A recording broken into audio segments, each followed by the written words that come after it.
Ever wondered how to grow bigger and sweeter sweet potatoes? Well, you're in the right place. Picture this: a garden thriving with vibrant, leafy vines, beneath which hide plump, sweet tubers just waiting to be harvested. That's the beauty of sweet potatoes. Not only are they visually pleasing, but they're also packed full of nutrients, making them a valuable addition to any diet. Whether you're an experienced gardener or just starting out, growing sweet potatoes can be incredibly rewarding. And the best part? With the right methods, you can yield tubers that are larger and sweeter than you ever imagined. But how exactly do you achieve this? That's what we're here to uncover. We'll explore everything from soil preparation to planting techniques, maintenance, and finally, harvesting. So buckle up, because we're about to delve into the secrets of growing sweet potatoes. Now, let's delve into the secrets of growing sweet potatoes. Soil preparation is the first step to a successful sweet potato harvest. It's like setting the stage for a grand performance. Sweet potatoes are not picky, but they do have preferences. They love loose, well-draining soil. If your soil is heavy clay or prone to waterlogging, sweet potatoes might struggle. To overcome this, you can create raised beds or amend the soil with organic matter. This could be compost, aged manure, or even leaf mold. This not only improves the soil structure, making it more hospitable for the sweet potato roots to grow, but also adds essential nutrients. Sweet potatoes also prefer a slightly acidic pH, so adding a bit of sulfur can help adjust the pH if your soil is too alkaline. Remember, a good start often leads to a great finish. With the soil ready, it's time to move on to planting.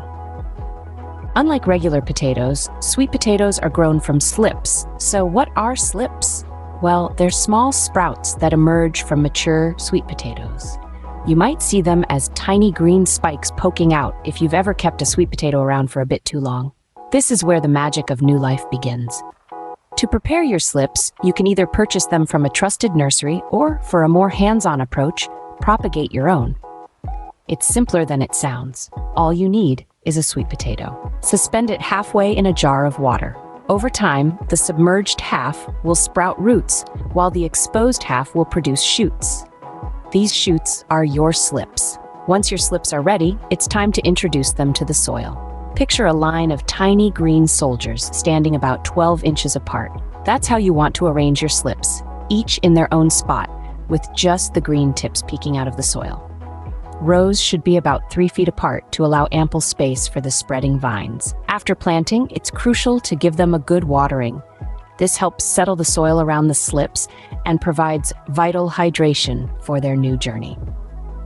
Now that our slips are in the soil, let's look at how to maintain them. It's all about consistent care and attention, just like any good relationship.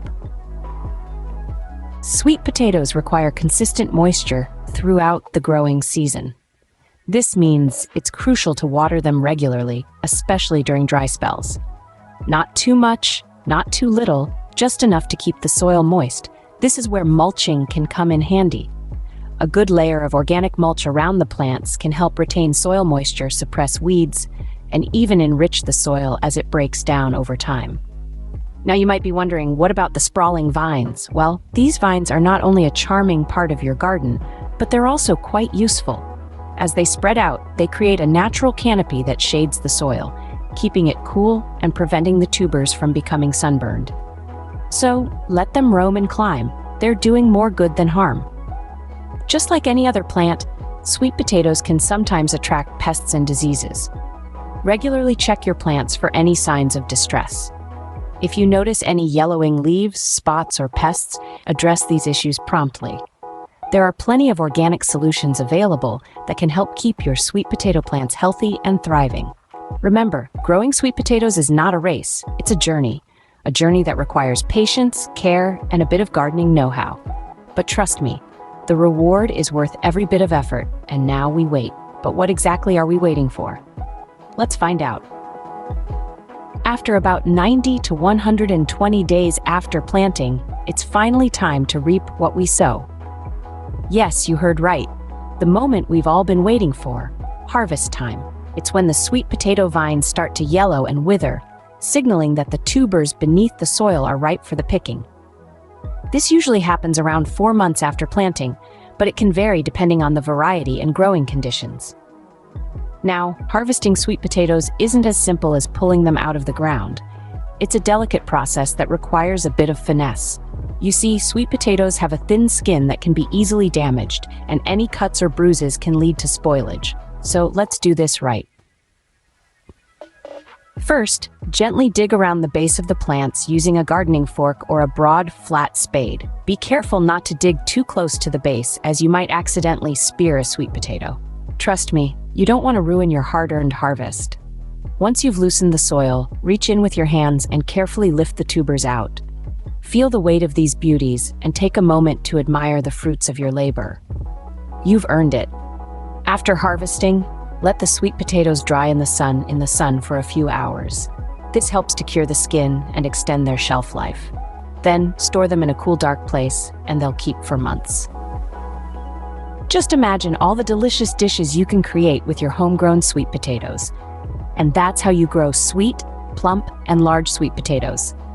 Remember, the secret is in the soil, the slips, the maintenance, and the patience. With these tips under your belt, you're well on your way to becoming a sweet potato growing champion. So go ahead, give it a try, and let us know how it goes.